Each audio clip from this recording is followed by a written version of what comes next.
Go back to the meeting.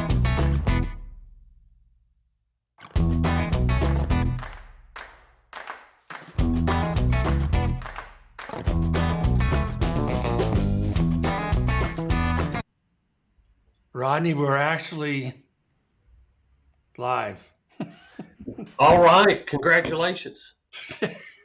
You know, I always think Thank we're you live. very much. Have a great day. I'm out of here. I always think we're live because when I see you, you've got that live shot in the background. Yes, this is a sign that I can turn off. Did we lose Angie? Angie, come back. Oh God, that was we don't know. Okay, just a little snafu. That's what live broadcasts are all about.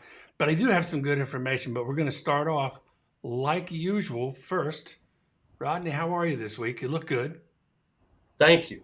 Not You as good good? as you, but I'm trying. We, I've got my screen shared. If you want to throw that up with the, I we do. can. I was just touching base to see if there was Yeah. any news that you wanted to tell us about before we got started on that. Nothing? Just dig right into it? No, I think everybody's looking for a Fannie Mae loan level increase, which may get into low to mid 700s in our area. So that's good news. It should be coming out pretty soon. Oh, that's good news. Okay, you heard it here. Mhm. All right, so here we go with your screen share. Solo. Wait. Gotta unlock it. Now we can do it. Bing. There you go. All Where'd you? right. Well, let's see here. We got the wrong one. Here we go. There we go. This is our friends from MBS Highway, that a service that helps us with gives us a great deal of information about what's going on with the rates. And today you see the red. That's not good for us. That's not good for your mortgage backed securities. It means it's down 53 basis points, which is not very good it means rates are going up. Um, it's started out yesterday. We got a little bit of a gain, but today is back up. So that's where we are with today's rates. And let's see here. Is there any new? Let's look at see what's coming out on our calendar here that could. These items right here is the economic calendar, which we look at to see what kind of news is coming out. So everything's already come out. At noon today, 30-year Treasury bond. All these things are what happens during the week that could affect our rates. So we just kind of keep an eye on them and see what happens with them, and That's go from cool. there. Yeah, The they tell us all the meetings that are coming up, and some are important, some aren't. Um, but this is a CPI, food and energy. The consumer price index this morning. So I'm betting most of this stuff may have come out where it hurt us today, because we were up yesterday from this 10-year Treasury auction that happened yesterday, was that helped us a little bit. So, that's and pretty that, good. yeah. Anything else on there you want me to share, Andy? No, no, we're good. All right. Let's see what we got going on here. So there we go. That. Let me look. Wonder why. Let's look at something here. I want to see something.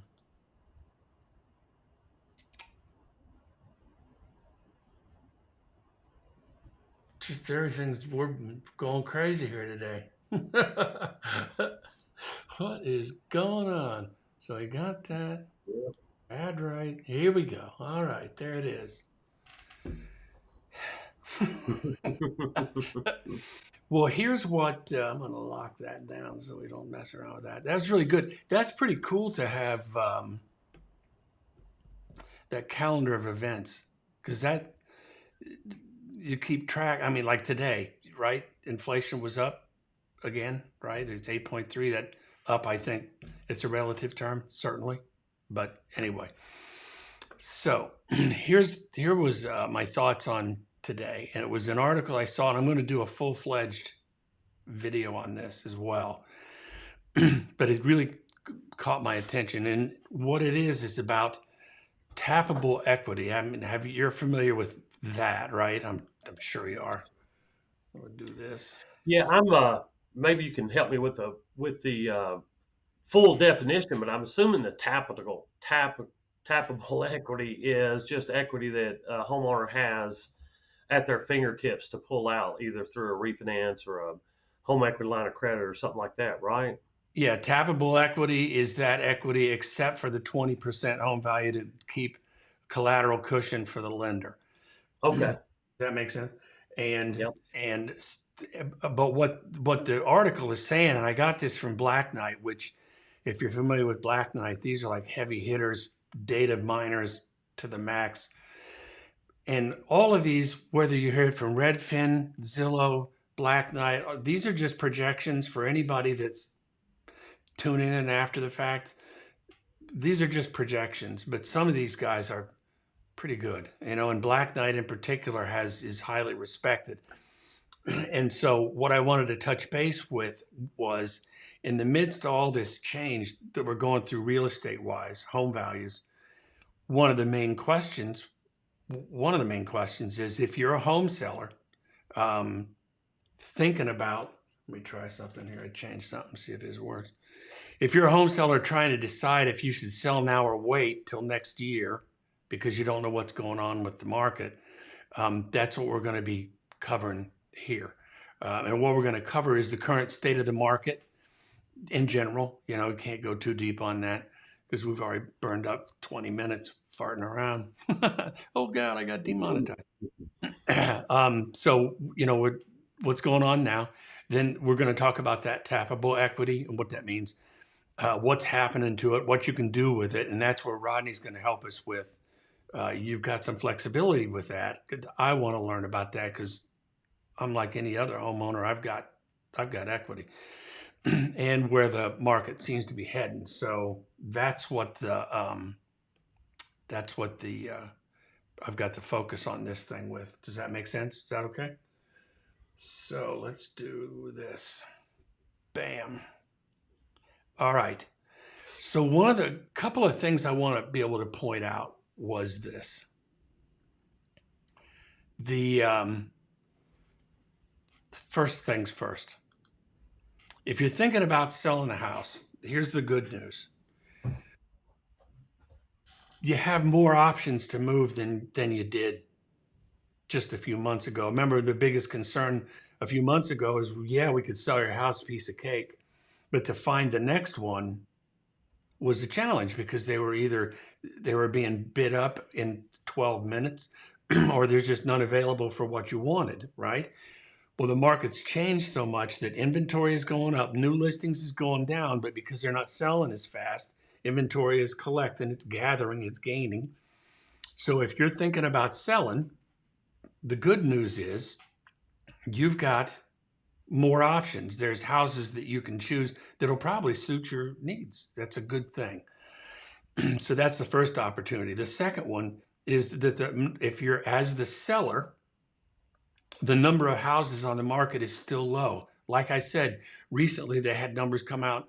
Inventory is gaining, and you're familiar with that for sure, Rodney.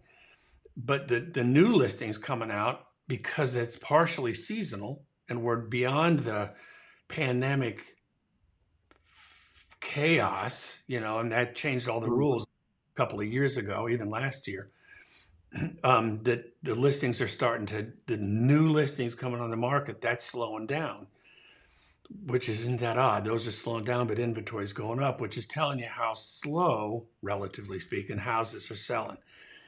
So as the seller, what that means is that you've still got a good shot at making good money on the sale of your home, because that's the balancing act. And I can remember Angie's comment last week. He's a talker. I don't want to do that this week. So, tell me when you're jumping in. The it's important to understand that we're trying to balance out for clients that I'm working out. It's a crazy balance because if you're trying to sell, you're trying to maximize the dollars, but you're trying to get a house relatively inexpensively. I mean, that's just God bless America. That's what we do, right? Well, this is a pretty good time for that. If you're selling, there's still buyers out there that thinks it's a super hot market, and some agents too.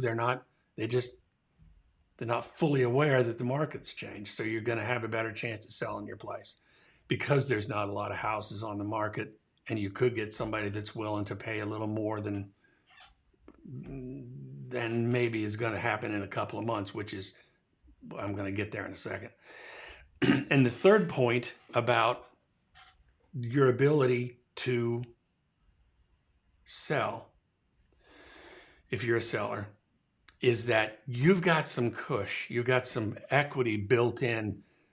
It should be big time. I mean, I bought a few years ago and my equity is like everybody else's. If it were money, I would be on vacation someplace. Right. Yeah. If it were cash, but you got to sell the thing to convert that. But anyway, so for anybody who wants to sell, you do have that should give you some flexibility because of that equity. So those are the three things. If you're thinking about selling, the good side is more options for a house. You're probably going to get the most you can for your current house when you sell it, which I don't even know if that made sense, but you got a good chance of getting more than you will in a couple of months, and I'll explain why that is. And that you have flexibility because you've got some built-in equity. So did I baffle the heck out of you, Rodney? No, I like what you said. I would add because it's been. I can talk about some experiences that I've seen recently because all's we've heard is the listings are increasing, right? The listings are increasing and the um, sales prices are coming down. But what it seems like that we're hearing from a lot of our top agents are, if what I'm hearing is if they list a house at a not an overinflated price, but a Correct. good price, Correct. um, we are still seeing people pay over for those houses and Right. multiple offers on those houses. Yeah. Um, I think what the agents have kind of conveyed to us or me is that they're where they see the houses coming down is where the seller is saying, if the comp say 500,000 for that neighborhood, they're coming in at 550 off the bat, thinking it was what it was several months ago. But they're saying if it's a good house and and the market's saying 500 and they put it on for 500, they are creating a little bit of a bidding war, and because it was priced appropriately up front. So Correct. it's definitely getting more traction on those properties than if they had listed it like some of them are doing, and then having to come back down and then fooling the market just by not having good advice up front, or a seller. They could have had the good advice from the real estate agent, but you know how it goes, Andy. The I seller's do. going, we'll put it on the market for 550. What do you know? Yeah. So Yeah. Yeah. and then it sits, and then they have to reduce it, and it loses that first initial bang that comes out. So, Correct. Yeah. And but to your everything that point, that is exactly right, Rodney. I just wanted to say it because a lot of it, even we talked about it. Some listings are coming down, right? Some listings are reducing their sales price.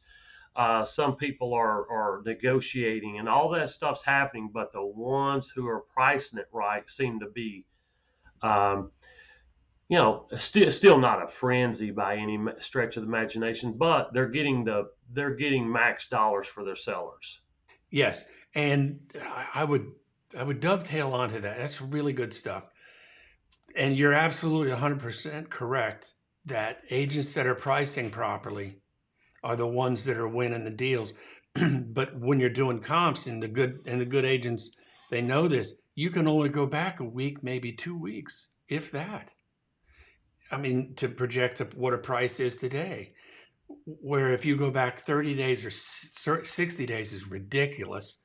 You'll Hmm. overprice by 10, 15%, which sounds outrageous, but you will, and that's where those things are hitting. I've got a true life story. And we're talking about timing and pricing and all of that. There is a subdivision near me called Moreland Estates 1. There's 1 and 2, but 1 is what we're talking about. A few months ago, a young lady and I listed her house and sold her house in Moreland 1 because we thought we saw an adjustment coming. It just looked like that was too early. Certainly couldn't confirm anything, but the signs were all pointing to things are going to change. We sold her house, and it's closed, so I can say it, for 510. That's what we got for her house, and it was just a modest, mid-sized home. Fixed. It was nice, but it wasn't over the top. Her next door neighbor, next door, same unit, mirrored, is on the market. It started at 470. It's now down to 450 and still languishing on the market. Wow. So, I mean, that's a $60,000 difference in 45 days, 60 days, not much. So it's actually happening. So prices are changing. The other segment that's changing are the high dollar properties. The high dollar properties, people are coming in much lower than ask um, than in the past. So those things. So we talked about that's good stuff, Rodney. So we talked about the good side of if you're selling. Here's what's happening. I'm going to share this, and hopefully you can read it. I can blow it up, I think. Let's see if we can make this work. Yeah. I'm not going to blow it up. But I'm going to read a little bit of it, and it sounds crazy that I would read it for our own live stream, but these guys are smart, and I'm smart enough to know that they're smarter than me, simple as that. But I'm going to read this. This is on the other side of if you're thinking about selling your house. Annual home price growth shifted from deceleration to decline in July as the median home price fell 0.77 from June. That doesn't sound like a lot, but that's the first decline, is the largest single month decline since January of 2011. That's Wow. 12 years ago. I mean, that's 12 years ago. To go on, more than 85% of the 50 largest U.S. markets are at least marginally off peaks through July, with home prices down more than 1% in the third, more than 1 in 10 seeing prices fall 4% or more. This is painting a picture that they see things. In fact, I mean, data doesn't lie. The data is sending the signal that things are trending down. And today with inflation numbers, I can't remember if it's actually up, sideways, or it's not where we want it to be on that. So that adds fuel to the fire. So the tappable equity that we're talking about is that equity that somebody can take advantage of in their house, either through a cash out refi or a HELOC or something like that. But the tappable equity wouldn't include the value if you were to sell it and use those net proceeds to buy the next house. Those are two different things. So if somebody has tappable equity of X amount of dollars, Rodney, how does a cash, because I don't know, how does a cash out refi work with that? A cash out refi is pretty simple. Basically, you take it's just a standard refinance where whatever loan you have on the property now um, is on there now. Let's say it's a $500,000 house and you owe 300,000. So what you do is you just pay off the 300,000, and then whatever else they wanted, say if it's 50,000 or 75,000, you add that to the loan. So now you'd add the 75 there, and then you would add the closing costs typically into that as well. And then you'd come back with, say a 385 loan, on the house worth 500. Okay. So, I mean, certainly your mortgage payment is going to change, right? Right. Yeah. Yes, your mortgage, obviously you're going to pull out money. So in most times your payment's going to go up. It just, what tap that equity, if somebody's bringing it out, if they're paying off other high interest rate debts, it's okay. What I would highly advise you to sit down with your mortgage advisor and say, okay, hey, the thing about paying, that if we start talking about that, is sometimes you're paying off a 7-year loan and you're like, wow, I really got a lot of benefit from that. You might feel the benefit immediately because you're paying off a 7-year loan and turning it into a 30-year loan. Right. Let's say they got a car payment that's got 5 years left. Well, that car payment's going to go away in 5 years. But if you refi and pay that car off, then you're just kind of adding it onto your balance, and that's going to make your monthly payment higher for that term. It's not always a great deal to do that, but sometimes it is, because there is a factor that, if somebody is struggling to pay their bills or it's just extremely stressful for them to go check the mailbox, they got a bunch of bills every month and it's just piling in there. So they don't even want to check the mailbox. Yeah. So in that case, yeah, if it reduces stress and puts them in a better financial position monthly, uh, we just hope they don't go back out and get, into that debt again. But that's the tappable equity. You can also pull it out with a home equity line of credit. Uh, Okay. Now, what's the difference? the difference is every home equity line of credit I see is usually set up like what's called a 10-year draw period. So the first 10 years of the loan, if you borrowed $100,000 on it. Okay. And Hmm. this is a good situation where if you needed the money today, it might be better than a cash out refinance because you probably got a better rate on your first mortgage presently. Right. And you wouldn't want to, okay, say I'm going to take 300,000 on 2.5% and make it 5.5% just because I got to pay off a bunch of stuff. Now you've increased that rate to where that loan's not really great, and you're just kind of jumping out of the frying pan into the fire, so to speak. But so the home equity line of credit would go behind. It would leave your first mortgage alone in case you had a really good rate there. So we could leave that one alone and have an interest only. So you pay the interest only on this loan, and for the first 10 years, it's a draw period. So if you got really aggressive and paid 35,000 down, and say your air conditioning went out on your house, you need 15,000. You could actually come back and write yourself a check out of that equity you have in on your home equity line of credit because you paid it down. Um, so that's but I've also seen people take this tappable equity. I can't say that word. I'm from the South, so uh, I've seen financial advisors recommend different things about equity in your home, especially when you can get it at really good rates, and say, hey, you go pull out $500,000 equity. Say your house is paid off, you go pull out $500,000 equity, and they invest it for you somewhere. Right. Now you're hoping that they can make more than the percentage you're borrowing, right? So Right. it makes really good sense when historic lows we were in the twos and threes. It's easy for a lot of good financial companies to beat 2 and 3% on your money when the stock market's going great and all that. So I don't know if you'd want to pull it out now and invest it, or unless you were buying something. Well, I you've have got one. to. And wouldn't it make a huge difference on whatever interest rate you had currently versus what is available now?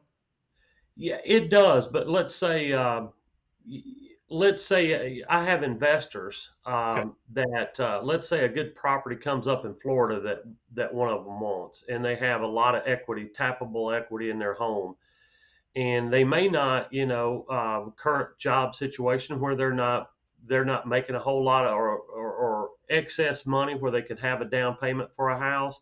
Right. They could pull out that equity out of their primary, and use that for the down payment on the investment.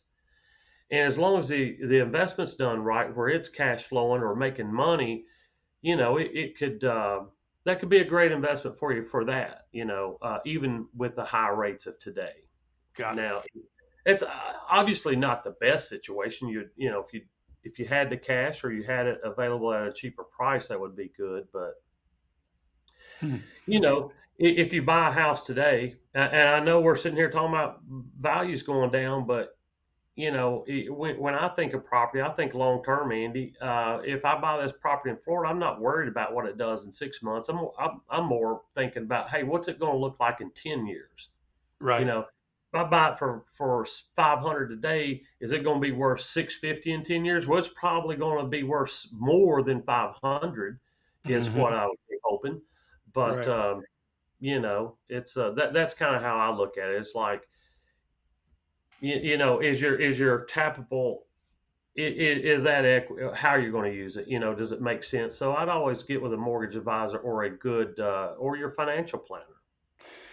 Well, but in this case, and what we're kind of zeroing in on here, and really almost done, is for those people, because what they're coming up, they're saying projecting 5.9 million total sales by the end of the year. That's close to 6 million people selling their house. So we're what, 2/3 of the way through. There's a couple of million people to go, right? That are going to sell according to the numbers. For those people that have to move, whether it's life change, job change, whatever, and they're trying to, if it's a job change, new town, you can't do anything about that. But if you're on the fence, whether you're getting about selling, my point on all of this is, if we go down to the next element here, the tappable equity you can borrow, but had dropped by 5%. Where is it? And there was, in some markets, equity pullbacks have quickly become fairly significant, especially in the West, shedding 10 to 20% of the previously available tappable equity. I mean, that's just from April through July. That's a lot. And the impact of home price declines are twice as pronounced when you're talking about that. So if there's a 5% decline in home value, then the tappable equity, so they say, is 10%, because you got to reserve that 20, I guess, is the reason. But what caught my interest on all of this was this.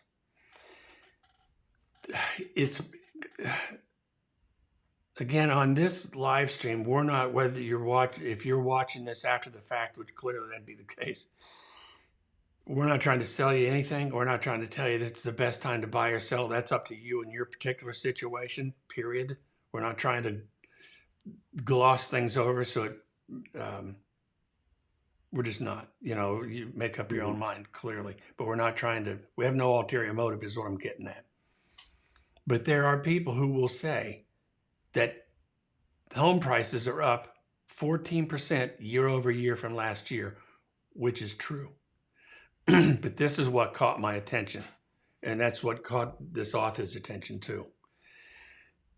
There's something going on behind the scenes that, if you're not paying attention, it'll catch you. And it's happening right now. And here's what it is.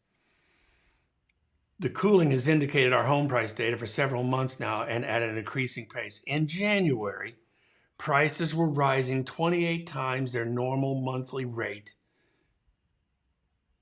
period. 28 times. That's when it was just chaos. It was just a seller's market times, 28. Then all of a sudden, in February, it's only 5 times. But we're still way over in terms of the value year over year. Somebody could say, but we're up 14%. Well, that's true. But it went from 28 times the normal rate to 5 times to now it's 70% below the long run average. That's, even in May, was just 2 times normal. I know that sounds confusing, but as somebody could make it appear that the prices are still high, which they are, 14%, the increase has gone from 28 times to 5 times to 2 times to now we're at 0.77. So where does that leave year over year value in 6 months? And that's what they're saying in this is it'll catch you unaware because you think, house values were up 14%. Well, today we're telling you that they're down 0.77, which doesn't seem like a lot, but it's the most in 12 years. So what I'm getting at is pretty soon this is going to be public knowledge. Everybody's going to see that the prices have gone down a lot. And if you're thinking about selling, I don't know that the prices are going to go up in the months to come. They're going to stay flat, I would think. But this is actually concerns me more than anything because of that decrease, and you can't even see it because it still looks like 14%. And next month it'll be, well, but we're still 12% above, whatever. It'll still look really good. Did that, Yeah, conf- the, that yeah, conf- we've had such a great rolling years, not even months. We've had great rolling years, and as each month ticks off, it's no longer increasing 28. What you're saying, it's -7. So that's a huge difference, and but it's going to, we've been so good for so long, it's just going to take it a minute before everybody realizes we're going a little bit backwards. that is right. And it's not bad, it's not good. I mean, it's wherever you happen to be um, um, in your life with your house. I mean, I think that the most important thing is if you got to move, you got to move, and it'll all work out anyway. That's fine. But I'm talking Yeah. about the people here that I'm talking about is if you've got options and flexibility and you don't have to move, you're making a decision, a fiscal one, a financial one, perhaps. So, I mean, that's where we end up. And that's what generated my idea for this live stream, because I think if you look back, Rodney, I'll bet, I don't, I probably should try to crunch the numbers. Back in '08, when things really, really did go bad, people were sailing along like, hey, life is good. And then all of a sudden, it wasn't. Things turned bad fast, but behind the scenes, you could see it was not good if you were looking at the numbers. Does that make sense? And that's Yeah. what I'm suggesting is we're kind of at that point where 28 to 5 to 2 to 70% below is a pretty significant slowdown. Right. And yeah, I'm if I'm getting what you're laying down, the positive 14% isn't reflective of, say, our last quarter. I Correct. mean, No, that's year over year, and that's the difference. right. And when you have a market that's moving as fast as this one, the traditional measurement is year over year. That's just how they do it. I don't know who decided that. I suppose it's just I don't know. But then you got the month over month, which looks so different. We're down zero point 0.7, but year over year it's 14. Yeah. So it'd be easy to talk to somebody that doesn't care about the numbers to think, well, how can you miss? Well, we'll see next month, how that goes when the word gets out. So that was really the whole point that I was trying to make is it's going to be an interesting, they'll do another report like this in another month or so. But it'll be interesting to see how things end up. Yeah. Yeah. They really. Yeah. I mean, it's almost like you need to put out a quarterly one because the last few years we've had been unprecedented equity building times. I mean, it's if like if you had a $300,000 house, it's probably worth over 500 now. But yeah, But yeah, so if it slips back down to 450 or 440 or whatever that is, you know, you kind of got to look at it. You gain 200 in 2 years. So it's not realistic. yeah, It'd only be realistic if as you went and sold it, right? And you had that money, but any house that I have right now is just, it's just going to be an ebb and flow because I'm not selling it. yeah, yeah. And I think that was kind of my point because and I'll leave it at this, that buyers, they're going to be there. Buyers are showing a sentiment, although Fannie Mae, the sentiment is down. They did another survey, and buyers are kind of getting strengthened again. It's like we're ready to buy again here the next year or so. Jobs are looking good apparently, and people are looking good. But if you're trying to sell, that's what I was trying to make the point where before it was so tough. Now it's this big question mark. It's been tough. It's been a challenge. But now, like Rodney says, you got equity to put in the bank, and you have choices when you're looking at houses that you just didn't have before, meaning other options. So it's not that bad, but I'm not here saying, wow, it's all peaches and cream, and rainbows, and I wish it was, but Yeah. it's not, Let, knowing that number right there, you have a family member. I'm gonna put you on the spot here.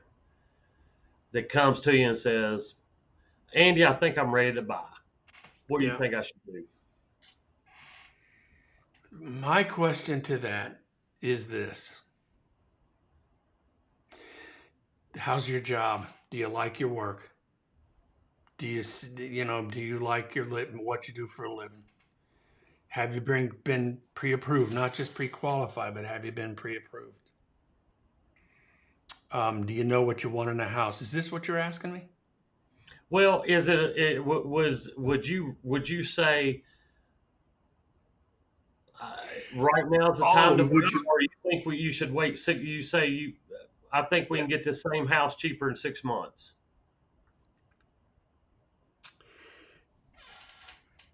I'm saying hold off and watch for a minute. Now, the only I am I've got a couple of clients now that's what I'm telling them to do because until we know, well, here's a great example. Here's part of the reason why. I told the story about a house that I sold for 510. The same place is selling now for 450. If I'm an advocate for the buyer, I've got to think about how can they get that house more cheaply. Yeah. I'm trying to benefit them. And now that's a pretty extreme example, but that's a real world example, and it hasn't sold yet. You know, so I'm sorry if I headed off the wrong track. You can tell I No, that's good. And, wrote and memos. I'm I'm semi similar to that, but I'm always one that feels like that if you find your dream home, then if I found the perfect house, I'm not going to let a few thousand stand in my way of getting it. Um, Nor am I going to let a high interest rate today get it. As Correct. long as it fits in my budget, assuming I'm qualified and it fits in my budget, Yes. um, I'm not going to abandon my budget. But if I find a house that I love, I might overpay for it, and I would buy it at a terrible time, just knowing that um, if it's 2 years, 5 years, 10 years down the road, I can manage that debt, whatever debt's on the house. If I ever get a better opportunity to manage that debt better, refinance it or whatever, I would.